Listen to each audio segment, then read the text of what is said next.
Assalamualaikum. Selamat datang di channel Alessa Alsamesia. Di sini suara-suara dari kegelapan akan menemanimu. Matikan lampu, pasang headset, dan jangan lihat ke belakang. Carilah teman, kalau bisa jangan sendirian. Karena malam ini cerita kita dimulai dari sebuah kejadian yang tak pernah diceritakan siapapun. Siapa tahu hidupmu akan berubah setelah mendengarkan kisah ini.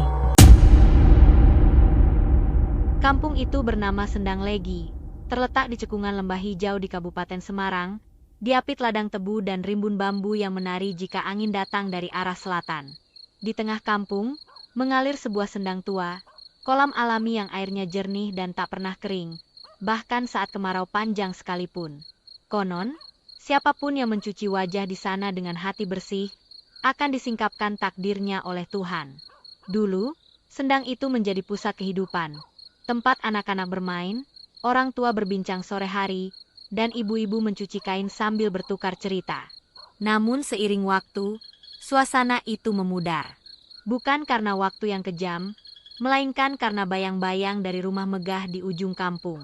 Rumah besar di ujung jalan. Rumah itu tinggi menjulang, temboknya dilapisi batu granit hitam mengilat, pagar besinya menjulang 3 meter lebih dengan paku-paku runcing di puncaknya. Dari luar, rumah itu terlihat seperti benteng, kokoh, dingin, dan tak bersahabat. Di malam hari, lampu sorot dari tiang-tiang pagar membuat siapapun yang lewat merasa seperti sedang diawasi. Rumah itu milik Pak Risyam, pria kaya berumur 53 tahun, pemilik toko bangunan terbesar di kecamatan dan penguasa lahan-lahan kontrakan di 3 desa sekitar. Sumber uangnya tidak jelas, tapi semua tahu dia dekat dengan orang-orang besar di kota. Pak Risyam, kaya, keras, dan penuh dendam lama. Pak Risyam bukan orang asli Sendang Legi. 25 tahun lalu, ia datang dengan satu koper tua dan tatapan haus akan kekuasaan. Dalam waktu singkat, ia membeli tanah di mana-mana, meminjamkan uang dengan bunga mencekik, dan menguasai pasar lokal. Kini, ia berdiri di puncak, tapi bukan puncak hormat, melainkan tahta ketakutan. Pak Risyam tak hanya sombong, ia menghina orang miskin, menolak kerja bakti, dan gemar mengumbar aib orang lain seolah dunia adalah panggungnya. Orang kampung itu seperti bebek. Dikasih beras 1 genggam, mereka sudah sujud. Tapi saya pemilik ladang berkarung-karung. Mereka harus tahu tempatnya. Ucapnya suatu sore, saat rapat RT, dengan rokok mahal menggantung di bibirnya. Tak sedikit warga yang kehilangan tanah karena tipu muslihatnya. Bahkan Sendang tua pun nyaris ditutup pagar karena katanya mengotori pemandangan halaman rumah. Bu Mei, sinar yang tertahan kabut. Di balik keangkuhan rumah itu, tinggal pula seorang perempuan lembut bernama Bu Mei, istrinya. Wajahnya cantik meski usia telah memahat garis-garis halus di matanya. Ia berbicara pelan, lebih banyak tersenyum daripada bicara, dan selalu menunduk jika berbicara dengan tetangga, bukan karena rendah diri, melainkan karena beban batin yang menindih. Bu Mei dulunya anak guru ngaji, ia dibesarkan dalam lingkungan penuh kasih. Tapi saat ia menikah dengan Risyam karena perjodohan dan mimpi membahagiakan orang tuanya, ia tak tahu bahwa rumah besar itu adalah penjara panjang yang tak terlihat jerujinya. Saat malam-malam sepi, Bu Mei sering terlihat duduk di jendela lantai 2, menatap sendang dari kejauhan, seolah mengadu pada air tentang hidup yang tak bisa ia ubah. Raka, pemuda dalam diam. Anak mereka satu-satunya, Raka, remaja 16 tahun, duduk di kelas 2 SMA. Wajahnya teduh, matanya dalam dan sering redup, seperti menyimpan lautan pikiran yang tak pernah ia tumpahkan. Ia bukan remaja populer, tak suka nongkrong, tak ikut geng motor, bahkan jarang bicara di sekolah. Di rumah, ia sering dipanggil dengan suara keras, diperintah, dikritik. Nilaimu bagus buat apa kalau hidupmu cuma bergaul sama orang miskin di kampung ini? Namun Raka diam. Ia tumbuh dalam keheningan, dan keheningan itu menjadikannya peka. Ia lebih nyaman duduk di warung Bu Sarti, mendengar keluh kesah warga tua, atau membantu Pak Slamet menyapu musola daripada duduk di ruang makan rumah megah yang dingin. Raka menyaksikan semua kelaliman ayahnya. Tapi ia masih terlalu muda untuk melawan. Ia hanya menunggu. Mungkin waktu, mungkin doa, mungkin keajaiban yang bisa menghentikan semuanya. Tetangga yang tertekan. Warga kampung hidup dalam semacam ketakutan yang dibungkus sopan santun. Tak ada yang berani menegur Pak Risham. Bahkan Pak RT sendiri hanya bisa tertawa kaku saat ditegur keras soal pungutan iuran kebersihan. Beberapa nama mulai sering dibicarakan. Pak Slamet, duda 50 tahun, rajin ngaji, hidup dari ladang warisan. Sudah 2 kali dipanggil karena dituduh mencuri air sumur. Bu Sarti, janda penjual gorengan, kontraknya hendak dihentikan karena katanya mengganggu estetika kampung. Pak Darmin, guru SD yang sempat berani bicara, tapi kini memilih diam setelah anaknya kehilangan beasiswa secara misterius. Kampung Sendang Legi kini sepi dalam bising. Bising dengan desas-desus, doa-doa lirih, dan bisikan ketakutan. Konon, air Sendang tidak akan jernih lagi jika yang tinggal di sekelilingnya penuh dengan kesombongan dan ketamakan. Banyak yang percaya, Sendang itu bukan sekadar kolam biasa.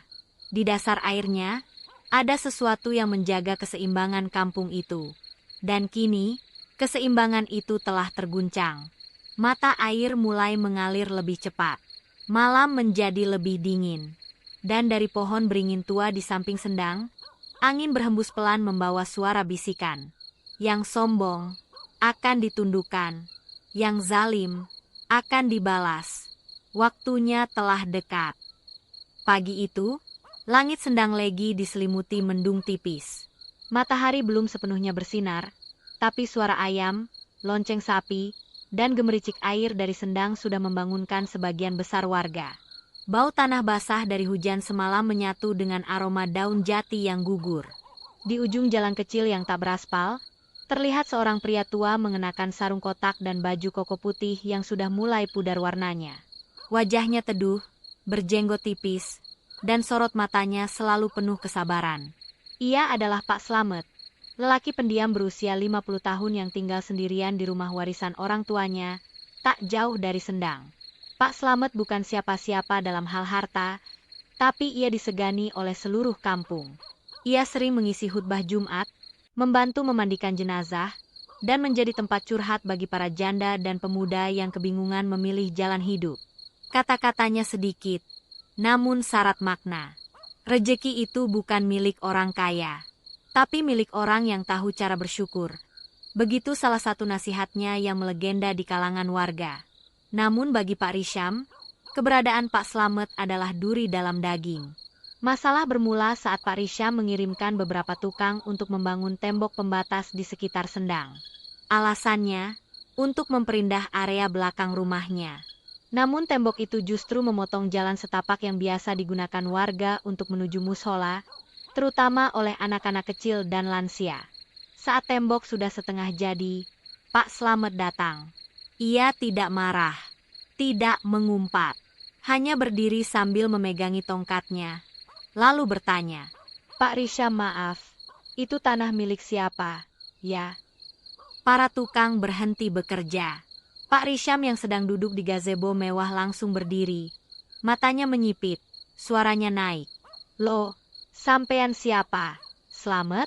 Urus tanah orang." "Itu tanah saya. Sertifikat lengkap. Mau lihat?" Pak Slamet tetap tenang. Ia menunduk sedikit, lalu berkata pelan, "Tanah itu memang tak bertuan. Dulunya milik desa. Tapi sejak dulu digunakan bersama. Anak-anak mengaji lewat situ, yang ke Sendang juga lewat situ. Kalau ditutup, kampung ini akan kehilangan jalannya." Pak Risham mendengus keras. Jalan itu hanya untuk pemalas yang tidak punya sepeda motor. Kalau kalian mau jalan, muterlah ke belakang. Jangan ganggu estetika rumah saya. Kabar pertengkaran kecil itu menyebar cepat seperti asap dari tungku. Banyak yang mulai mengeluh, tapi tidak ada yang berani melawan. Hanya Pak Slamet yang berdiri tenang di depan pagar rumah Pak Risham seminggu kemudian, saat tembok sudah berdiri sempurna. Pak Slamet tidak marah. Ia menanam pohon kelor di sisi tembok, tepat di ujung jalan yang dipotong.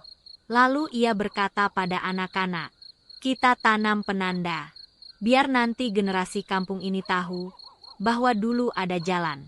Dan kelak, yang menutup jalan akan menemukan jalan itu lagi, tapi bukan dengan cara yang mereka suka." Raka, dari balik jendela kamarnya, melihat semua itu. Ia memperhatikan Pak Slamet yang setiap sore duduk di bangku bambu dekat sendang, menatap air yang tenang. Ia merasa nyaman di dekat pria tua itu. Berbeda dengan ayahnya yang selalu bicara keras dan penuh tekanan. Suatu sore, Raka nekat keluar rumah dan duduk di dekat Pak Slamet. "Pak Slamet, ayah saya memang salah ya?" tanya Raka pelan, matanya menunduk. Pak Slamet menoleh perlahan, tersenyum, lalu menepuk bahu Raka. "Saya tidak ingin bilang siapa yang salah. Tapi yang membangun tembok untuk memutus jalan orang lain, pada akhirnya juga akan kehilangan jalannya sendiri." Ucapan itu bagai cambuk di hati Raka. Sejak hari itu, ia sering diam-diam menyelinap ke rumah Pak Slamet untuk belajar ngaji dan berbincang soal hidup. Beberapa malam setelahnya, warga mulai melihat hal aneh. Lampu di rumah Pak Risyam sering mati-mati sendiri, meski kabel dan listrik baik-baik saja. Peliharaan seperti kucing dan ayam enggan mendekat ke halaman belakang rumahnya. Bahkan tukang yang membangun tembok itu jatuh dari tangga 2 hari kemudian dan mengalami lumpuh sementara. Orang-orang mulai berbisik. Sendang itu punya penjaga. Mungkin mereka tak suka jalannya ditutup. Namun Pak Risyam tetap keras kepala. Bahkan ia sempat mengancam akan menuntut Pak Slamet ke polisi karena dianggap memprovokasi warga. Tapi saat ia hendak melaporkan, tiba-tiba mobilnya mogok di tengah jalan, dan entah kenapa, surat-suratnya hilang begitu saja. Musim kemarau datang lebih awal tahun itu.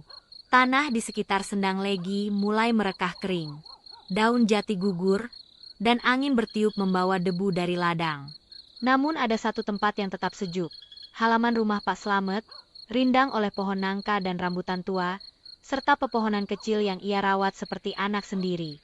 Disinilah sumber masalah baru dimulai. Suatu pagi, 2 ekor kambing Pak Risyam yang dilepas bebas oleh pembantunya masuk ladang Pak Slamet dan merusak beberapa batang singkong dan lombok rawit. Pak Slamet tidak marah. Ia hanya memanggil anak kecil tetangganya dan menitip pesan agar disampaikan dengan baik. Bilang ke pembantunya Pak Risyam, kambingnya tadi masuk ladang. Lain kali tolong diikat. Saya tahu itu bukan salah binatangnya. Namun entah bagaimana, pesan itu sampai ke telinga Pak Risyam dengan nada yang telah berubah. Seolah-olah Pak Slamet menuduh dengan kasar dan menyindir pemeliharaan kambing yang tak becus. Maka pada sore harinya, Pak Risyam datang berdiri di depan rumah Pak Slamet, bersama 2 orang tukang bangunan dan seorang pemuda suruhannya. Suaranya menggema, mengguncang kesunyian kampung. "Hei Slamet, kalau ladangmu tak ingin rusak, pagar dong, atau jangan nanam di tanah pinggir jalan. Kalau kambing saya salah, kenapa gak langsung datang ke saya? Kenapa kirim-kirim pesan kayak pengecut?" Warga yang mendengar mulai berdatangan. Mereka berdiri jauh, tak ada yang berani mendekat, hanya menyimak. Bu Mei menatap dari kejauhan, menggenggam erat tangan Raka yang ikut menyaksikan. Pak Slamet keluar perlahan. Ia tidak membawa tongkat seperti biasa. Tidak memakai peci. Ia hanya mengenakan baju koko kusam dan sandal jepit, lalu berdiri menghadap Pak Risyam. "Saya tidak marah. Tidak ada tuduhan. Saya hanya mengingatkan." "Ah, sok alim kamu. Slamet. Jangan pikir karena kamu ngaji tiap Jumat, semua harus tunduk sama kamu. Kamu bukan malaikat. Kalau gak suka, lapor polisi, atau minta tanah ke Tuhan sekalian." Pak Slamet tersenyum tipis, tapi mata tuanya mulai terlihat sembab. Ia tidak membalas dengan kata-kata tajam. Hanya satu kalimat yang ia ucapkan. Kalau kambing bisa masuk, bisa juga keluar. Tapi kalau hati sudah keras, siapa yang bisa buka? Kalimat itu terdengar pelan, namun menancap. Warga saling berpandangan. Dan Pak Risyam, mungkin karena malu, atau memang merasa tertampar, mengangkat tangannya menunjuk Pak Slamet. Ini orang sudah kebanyakan gaya. Saya akan usir dia dari kampung ini. Tunggu saja. 2 hari kemudian, beredar isu bahwa Pak Slamet menanam tumbal di ladangnya. Sesajen kecil berisi bunga, darah ayam, dan kemenyan yang ditemukan di pinggir tanah. Beberapa warga yang takut mulai menjauh dari rumahnya. Padahal, Pak Slamet tidak pernah main klinik. Ia dikenal sangat lurus dalam ibadah. Tapi berita itu menyebar, dan semua tahu siapa dalangnya. Bu Sarti dan Pak Darmin mencoba membela. Itu pasti fitnah. Pak Slamet gak pernah aneh-aneh. Namun suara mereka tenggelam oleh ketakutan dan bisik-bisik fitnah yang terus diputar di warung-warung dan pos ronda. Raka, yang semakin tidak tahan, mulai membantah ayahnya secara halus. Pak Slamet itu tidak pernah melawan. Kenapa harus terus disalahkan? Pak Risham membentak. Kamu kalau gak suka rumah ini, keluar saja. Jangan bela orang yang sok suci tapi diam-diam pakai jin. Tapi Bu Mei memeluk Raka malam itu, berbisik. Teruslah jadi anak baik. Jangan seperti ayahmu. Tuhan tahu siapa yang benar. Malam hari setelah pertengkaran itu, hujan turun tiba-tiba, padahal musim kemarau sedang puncaknya. Kilat menyambar pohon mangga di halaman rumah Pak Risham, membuat api kecil membakar rantingnya. Air sendang meluap sedikit, sesuatu yang tak pernah terjadi sejak puluhan tahun. Warga mulai khawatir. Anjing-anjing liar melolong tanpa henti.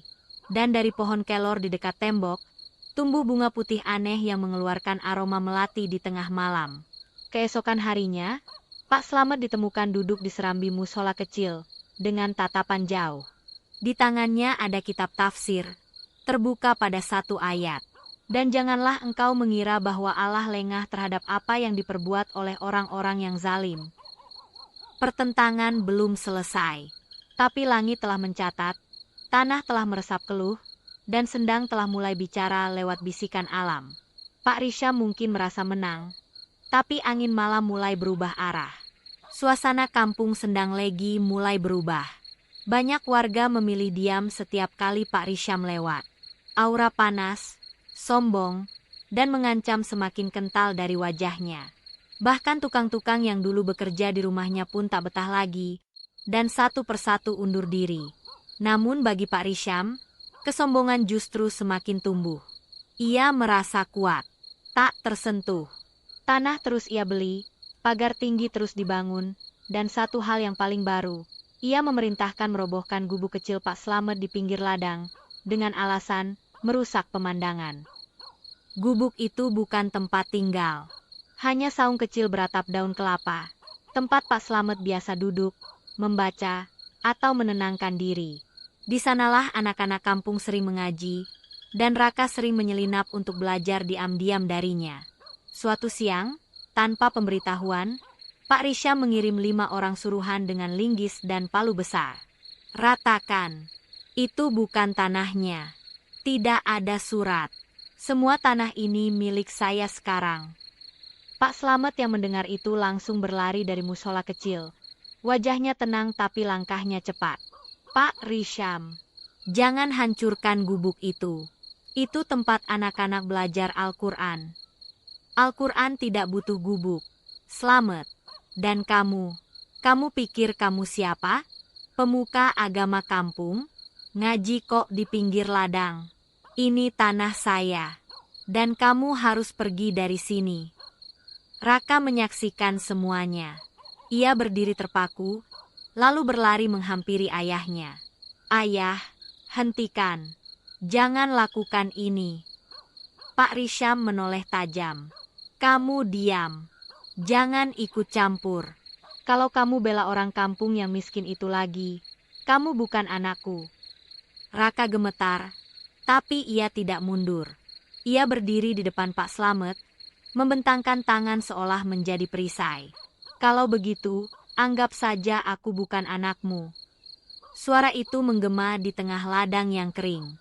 Para tukang berhenti. Bahkan burung-burung beterbangan dari pepohonan. Dan saat itu juga, angin bertiup kencang tak wajar, membawa dedaunan kering dan debu seperti pusaran kecil di antara mereka. Raka pulang ke rumah dengan dada panas. Ia mengurung diri di kamarnya. Namun rasa penasaran membawanya menuju bagian belakang rumah, tepat ke area tembok besar yang dulu dibangun menutup jalan menuju sendang. Ada satu pintu kecil di balik semak, terkunci. Tapi Raka tahu di mana ayahnya menyimpan kunci tua itu, di dalam laci meja rias, bersama surat-surat tanah. Malam itu, saat semua tertidur, Raka diam-diam menyelinap. Saat pintu terbuka, aroma anyir langsung menyambut. Ada bangunan tua di balik tembok itu, seperti ruang bawah tanah yang separuh terkubur. Raka menuruni anak tangga dengan senter kecil di tangannya. Dan di sanalah ia melihatnya.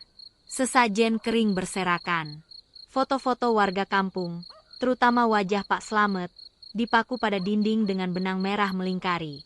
Sebuah guci besar berwarna hitam, ditutup kain kafan lusuh. Tulisan Arab terbalik di dinding yang terasa menyesakkan dada.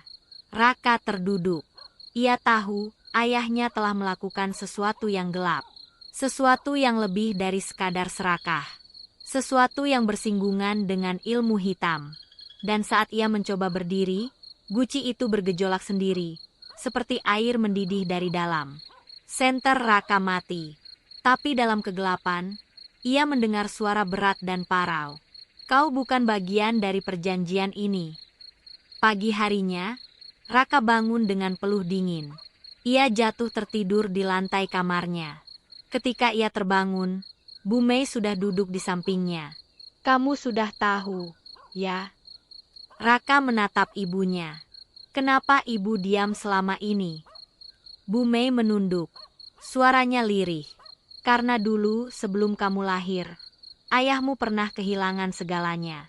Usaha bangkrut, hutang di mana-mana. Dia pergi ke Gunung Lawu selama 3 hari. Pulang-pulang, dia punya uang. Banyak. Dan sejak itu dia berubah. Air mata Bu Mei mengalir. Aku ingin lari, tapi dia mengancam. Katanya kalau aku keluar dari rumah ini, aku akan ikut dibawa oleh mereka. Raka tahu hidupnya tidak akan sama lagi. Ia tahu ayahnya bukan sekadar orang jahat, tapi orang yang sudah menjual sesuatu yang tidak seharusnya dijual. Dan di kampung, Pak Slamet kembali terduduk di bawah pohon kelor dekat sendang. Ia memandangi langit sore yang memerah, lalu bergumam. Tembok akan roboh bukan oleh tangan manusia, tapi oleh sesuatu yang lebih tua dari pohon, lebih tajam dari mata, dan lebih adil dari pengadilan. Langit di atas kampung Sendang Legi menjadi aneh. Bintang-bintang yang biasa menghiasi malam tampak redup, bulan pucat seperti tertutup kabut yang tak bergerak. Udara dingin menusuk, lebih dari biasanya. Malam itu terasa terlalu sunyi, seperti alam sedang menahan napas. Di musola kecil dekat sendang, Pak Slamet duduk lebih lama dari biasanya. Sajadahnya tetap terbentang bahkan setelah salat Isya. Mulutnya tak henti berzikir. Matanya basah menatap mihrab sederhana di depannya. Dan malam itu, ia berdoa. Ya Allah, aku bukan siapa-siapa. Aku tak ingin membalas. Tapi Engkau maha adil. Bila ada kezaliman, Engkau tak pernah diam. Bila Engkau berkehendak, buktikan bahwa langit tidak buta, bahwa bumi tidak tuli. Tak ada yang mendengar doanya, tapi alam mendengar. Jam menunjukkan pukul 12.30 malam saat ayam jago di kandang belakang rumah Pak Risham berkokok panjang, padahal belum subuh. Suaranya serak, seperti tertahan, lalu disusul lolongan anjing yang panjang dan serempak dari arah pekuburan tua. Bu Mei terbangun. Ia mengguncang bahu Pak Risham yang masih tertidur. Tapi suaminya mengerang keras, menggigil hebat. Risham, Risham, kamu kenapa? Tubuhnya panas seperti terbakar, tapi kulitnya membiru. Mulutnya komat kami tak jelas, bukan bahasa manusia. Di kamar Raka, cermin lemari tiba-tiba berembun dari dalam, padahal AC dimatikan. Raka mendekat dan melihat bayangan samar seorang lelaki renta dengan mata putih semua, berdiri di belakangnya. Saat ia membalikkan badan, tidak ada siapa-siapa. Tapi saat ia menoleh kembali ke cermin, bayangan itu menatap tajam dan berbisik. Kau harus tinggalkan rumah ini, sebelum segalanya ditelan. Bu Mei menjerit ketika lampu di ruang tengah padam satu persatu. Suara ketukan dari dalam tembok terdengar seperti palu besar menghantam dinding dari arah dalam. Di langit-langit, ada noda hitam yang merembes turun seperti darah. Dan di atas sofa, seekor ular besar melingkar tanpa suara, matanya merah menyala. Pak Risham, yang sudah tersadar sebagian, memaksa berdiri sambil mencaci. Kalian semua pengecut. Ini cuma permainan jin. Aku sudah bayar mahal. Aku. Tiba-tiba ia muntah darah. Dari mulutnya, keluar gumpalan hitam berlendir, seperti cacing tanah membentuk huruf-huruf Arab terbalik. Warga kampung mulai keluar rumah karena mendengar suara gonggongan anjing, jeritan, dan bau menyengat dari arah rumah Pak Risham. Pak Darmin dan Bu Sarti melihat dengan mata kepala sendiri. Kabut hitam menyelimuti bagian atap rumah itu, seperti asap dari api yang tak berapi. Allahu Akbar, itu bukan asap biasa, bisik Pak Darmin. Itu azab. Pak Slamet berdiri di depan musola, menatap rumah Pak Risham dari jauh. Ia tidak tersenyum, tidak juga puas. Ia hanya menunduk dan berbisik lirih. Bukan doaku yang membalas, tapi keadilannya yang datang. Di ruangan tersembunyi di balik tembok rumah, guci hitam itu pecah sendiri tengah malam. Ledakan kecil terdengar bagai jeritan ribuan suara yang memekakkan telinga. Tulisan di dinding mulai terkelupas. Dan dari retakan lantai, muncul asap pekat, naik dan menyebar ke seluruh penjuru rumah. Arwah-arwah yang pernah dikorbankan dalam pesugihan itu seperti bangkit, mencari siapa yang berutang. Pak Risham tersungkur di lantai. Ia meronta, menjerit, menyebut nama-nama yang tak dikenal. Jangan bawa aku, jangan ambil nyawa istri dan anakku, itu perjanjiannya. Tapi tak ada yang mendengar permohonan itu, selain langit yang murka. Subuh datang dengan hujan lebat pertama di musim kemarau. Langit merah membara perlahan memudar menjadi abu-abu gelap. Warga yang mendekat menemukan rumah Pak Risham porak-poranda, seperti diterjang badai dari dalam. Pak Risham sendiri ditemukan tak sadarkan diri. Tubuhnya memar hitam dari ujung kaki sampai leher, seolah dicekik oleh tangan-tangan tak terlihat. Di bawahnya, tanah bekas ruang rahasia itu berlubang, berisi tulang belulang kecil dan puing guci yang hancur.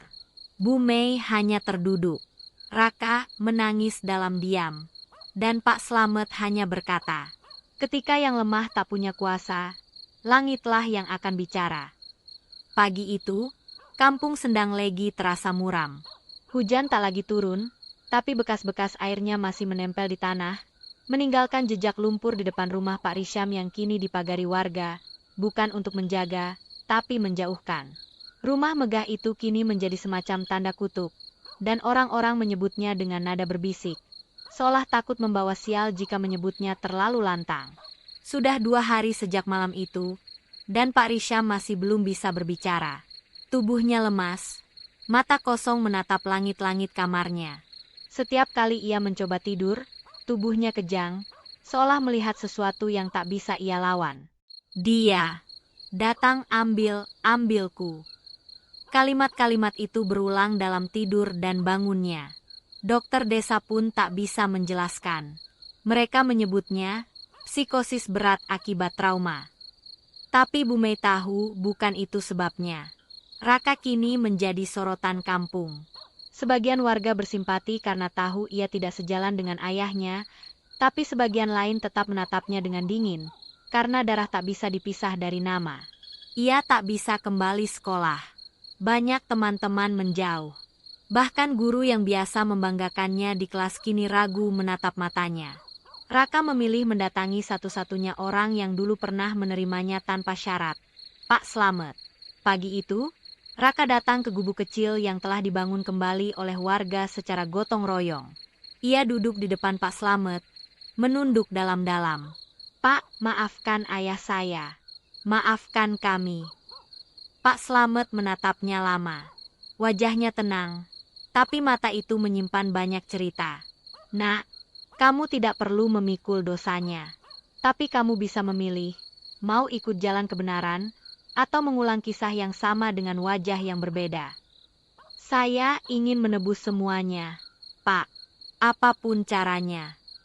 Pak Slamet mengangguk pelan. Maka mulai hari ini, kamu akan belajar bukan hanya membaca, tapi memahami. Belajar hidup tanpa dendam, tanpa tamak. Dan sejak saat itu, Raka rutin datang ke musola, membantu membersihkan, ikut salat, bahkan ikut mengajar anak-anak mengaji. Warga mulai melihat perubahan.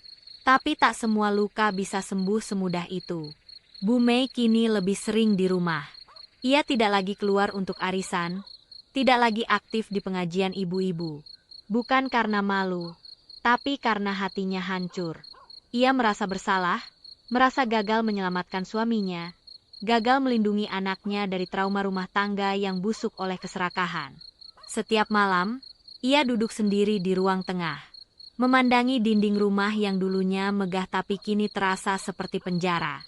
Andai dulu aku berani, mungkin semua tak akan sejauh ini. Suatu malam, ia membakar semua surat tanah, surat pesugihan, dan foto-foto masa lalu suaminya. Harta ini bukan berkah, ini kutuk. Meski azab telah datang, tidak semua warga merasa puas. Pak Darmin, tetangga yang tanahnya dulu dirampas, masih menyimpan marah. Ia mendekati kepala desa dan berkata, "Apa tidak sebaiknya rumah itu kita kosongkan? Dibongkar saja? Siapa tahu masih ada jin di sana." Namun kepala desa menolak. Yang dibutuhkan bukan takut, tapi hikmah. Biarkan keluarga itu belajar menebus. Kita tidak berhak menghakimi terus-menerus. Itu menjadi pertanda bahwa kampung mulai membuka diri untuk memaafkan. Perlahan, Pak Risha masih terbaring, tapi malam-malamnya kini lebih tenang. Ia tak lagi meronta, hanya menangis. Tangis yang hampa. Seperti suara orang yang menyadari bahwa penyesalan paling menyakitkan bukan karena kehilangan harta, tapi kehilangan hormat dan cinta dari orang-orang yang ia injak. Dan di luar rumah, pagi mulai menembus kabut. Langit tak lagi muram. Anak-anak mulai berlari-lari lagi di jalan tanah. Kampung Sendang Legi, perlahan, belajar sembuh dari luka panjang yang ditinggalkan satu orang tamak. Waktu tak pernah benar-benar menyembuhkan luka. Ia hanya membiasakan manusia untuk hidup bersamanya. Itulah yang terjadi di Kampung Sendang Legi. Meski azab telah lewat, dan suara jeritan malam sudah tak terdengar lagi dari rumah Pak Risham, bau kisah kelam itu tetap menggantung di udara. Raka, dengan langkah tertatih, berusaha menjalani hidup yang baru. Ia masih muda, tetapi beban dosa ayahnya menggantung di pundaknya. Setiap hari ia bangun lebih pagi, membantu di musola, ikut kerja bakti, dan menjaga warung milik Pak Slamet saat beliau pergi ke ladang. Bahkan, ia mulai memakai peci kemana-mana. Tapi tidak semua orang siap memaafkan. Pak Darmin, yang dulunya sahabat dekat almarhum ayah Pak Slamet, tak pernah menyapa Raka, bahkan jika mereka berpapasan. Jangan kira bisa menghapus semuanya dengan bersih-bersih dan senyum sopan. Gumam Pak Darmin pada istrinya. Anaknya sama saja. Darah itu warisan. Siapa tahu cuma akting doang. Bu Mei mencoba mengisi waktunya dengan menenun dan menjahit baju anak-anak yatim di kampung. Ia menyumbang diam-diam, tanpa nama. Ia tak lagi menyentuh uang lama yang mereka miliki. Sebagian warga mulai iba padanya, tahu bahwa selama ini ia hanya menjadi perempuan yang dibungkam suaminya. Tapi tetap saja, ada bisik-bisik. Kenapa dia nggak kabur dari suaminya dulu? Kalau dia tahu suaminya jahat, kenapa diam aja dulu? Bu Mei tak menjawab. Ia tahu, pengampunan bagi perempuan seringkali datang paling akhir. Suatu hari, Raka melihat Pak Darmin sedang membetulkan pagar ladang jagungnya. Ia tahu Pak Darmin tak akan suka, tapi ia tetap mendekat dan menawarkan bantuan. "Pak, biar saya bantu angkatin bambunya." Pak Darmin menatapnya tajam. Diam sejenak. Lalu, "Nggak usah munafik. Nak, dulu waktu saya ditendang dari tanah saya sendiri. Kamu di mana?" "Diam." Ikut ketawa. "Kamu pikir saya lupa?" Raka terdiam. Matanya memerah. Saya tahu saya salah, Pak." Saya cuma anak yang takut waktu itu. Tapi sekarang saya cuma mau memperbaiki apa yang masih bisa saya perbaiki. Pak Darmin tak menjawab. Tapi tangannya yang semula gemetar kini sedikit melambat. Bambu itu disodorkannya ke Raka. Pelan. Kalau kau serius, besok bantu saya panen. Jangan cuma omong doang. Sementara itu, Pak Risham mulai bisa berbicara. Meski suaranya lirih dan terbata-bata. Ia tak bisa jalan. Wajahnya pucat, dan mata itu, mata yang dulu menyala penuh kuasa, kini kosong, seperti tak percaya bahwa ia masih hidup. Setiap hari, ia hanya minta satu hal. Bawa aku ke musola, bawa aku ke musola, biar aku bisa minta ampun. Tapi setiap kali Bu Mei mendorong kursi rodanya mendekati halaman musola, burung-burung beterbangan panik, dan lampu di serambi padam sendiri. Pak Slamet sendiri berkata pelan, kalau dia mau datang, biarlah datang saat langit mengizinkan. Tapi sampai saat ini, pintu itu belum terbuka untuknya. Malam-malam di kampung sudah kembali normal. Anak-anak bermain petak umpet, ibu-ibu menumbuk cabai sambil bergosip, bapak-bapak merokok di pos ronda. Tapi di dalam hati mereka, masih ada yang belum selesai.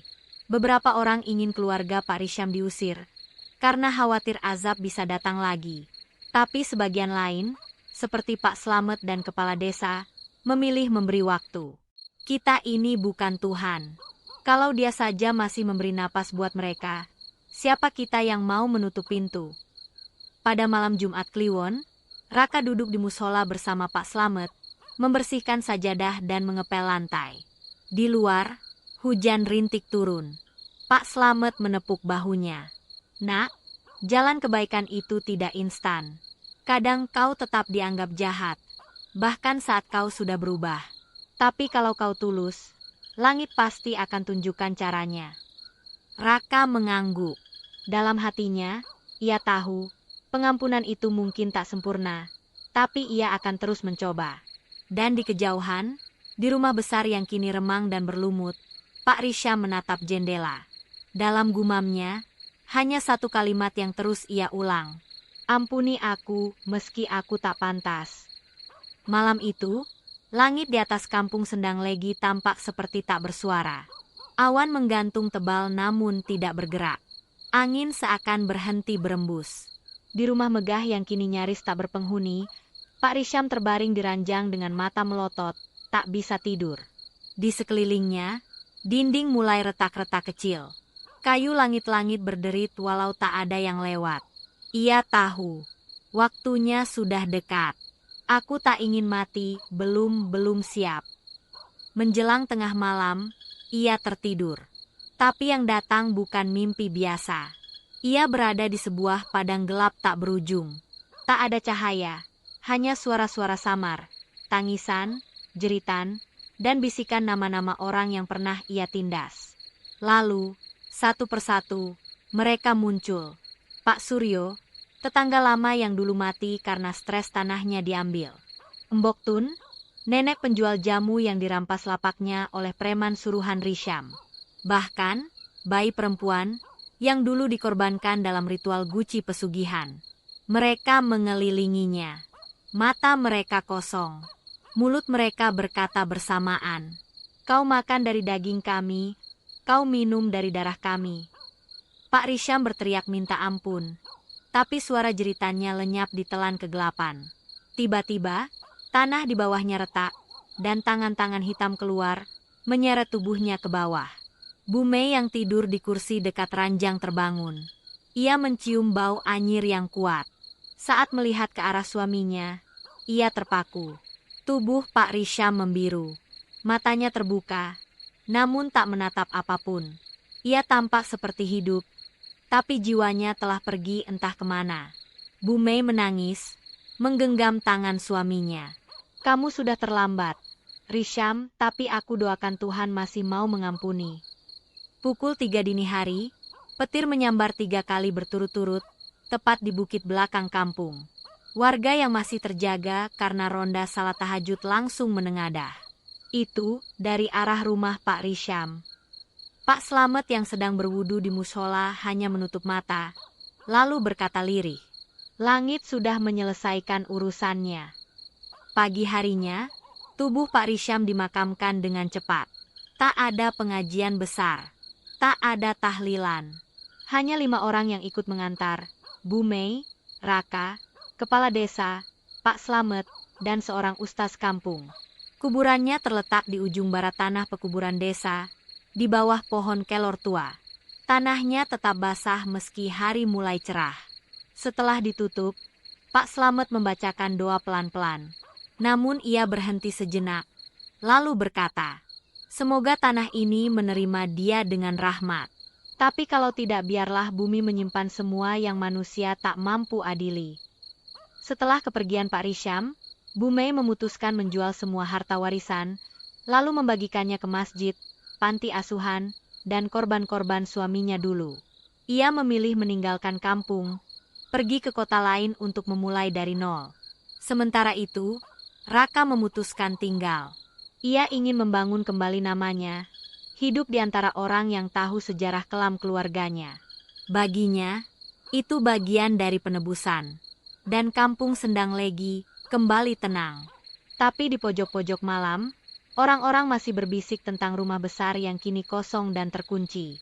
"Itu bukan rumah lagi," kata seorang warga. "Itu monumen dari keserakahan yang tak sempat ditebus di dunia." Tahun demi tahun berlalu. Kampung Sendang Legi tidak lagi terdengar seperti dulu. Bukan karena sunyi, tapi karena suara-suara amarah dan bisik kutukan telah digantikan oleh tawa anak-anak dan lantunan azan subuh. Namun, setiap tempat punya cerita. Dan setiap cerita butuh penjaga ingatan. Rumah besar milik mendiang Pak Risham masih berdiri.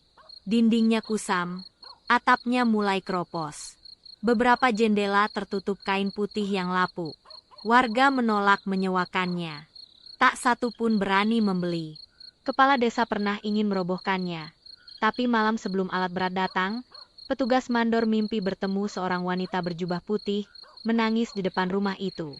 Esoknya, ia mengundurkan diri. Sejak saat itu, rumah itu dibiarkan sebagai peringatan hidup bahwa uang dan kekuasaan tanpa nurani hanya akan berakhir jadi reruntuhan. Kini Raka telah dewasa, sekitar 25 tahun. Ia tidak meninggalkan kampung. Ia menjadi guru di madrasah kecil yang dulu dibangun di atas tanah yang ayahnya rampas. Ia mengajar anak-anak membaca, menulis, dan mengenal arti kejujuran sejak dini. Beberapa orang tua masih ragu menitipkan anak mereka di sana dulu, tapi perlahan kepercayaan tumbuh.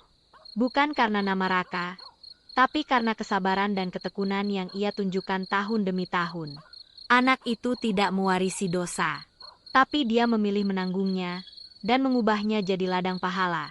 Kata Pak Slamet, yang kini sudah sepuh, kepada murid-muridnya. Tak ada yang tahu pasti di mana Bu Mei tinggal kini. Ia berpindah-pindah kota, katanya, menjadi relawan pengajar mengaji dan menjahit untuk ibu-ibu di pelosok. Beberapa kali ia mengirim surat ke Pak Slamet, tapi tak pernah menyebutkan alamat pasti. Isi suratnya selalu singkat. "Saya tak meminta dikenang, tapi tolong, doakan anak saya agar jadi lelaki yang lebih baik dari ayahnya." Pak Slamet kini sering duduk di serambi musola, ditemani cucunya. Ia tidak lagi bicara banyak soal masa lalu. Tapi setiap malam Jumat, ia menyalakan pelita kecil dan meletakkannya di dekat pagar rumah kosong itu. Bukan untuk arwah, tapi untuk menerangi hati-hati yang ingin tahu agar mereka tidak lupa dan tidak mengulang. Warga Sendang Legi sudah berdamai, tapi mereka tidak pernah melupakan. Mereka belajar bahwa keadilan tidak selalu datang lewat tangan manusia, tapi juga lewat waktu, penderitaan, dan penebusan yang tulus. Kini, di sekolah, para guru mengajarkan kisah tentang Rumah Angin, nama baru dari rumah kosong Pak Risham. Cerita itu bukan sekadar dongeng hantu, tapi perumpamaan tentang kerakusan, tentang kekuasaan, dan tentang satu keluarga yang jatuh, lalu mencoba berdiri lagi. Tidak semua orang dapat kesempatan untuk menebus dosanya. Tapi bagi mereka yang diberi kesempatan itu, mereka harus menjalaninya dengan sepenuh hati. Karena pengampunan tak diberikan pada mereka yang menangis, tapi pada mereka yang bertindak. Dan angin yang melintasi kampung Sendang Legi kini tidak lagi membawa kutuk. Ia membawa pelajaran dan harapan. Terima kasih sudah menonton video ini.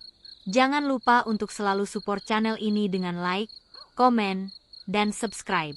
Serta nyalakan juga notifikasinya agar tidak ketinggalan untuk cerita-cerita selanjutnya. Tamat.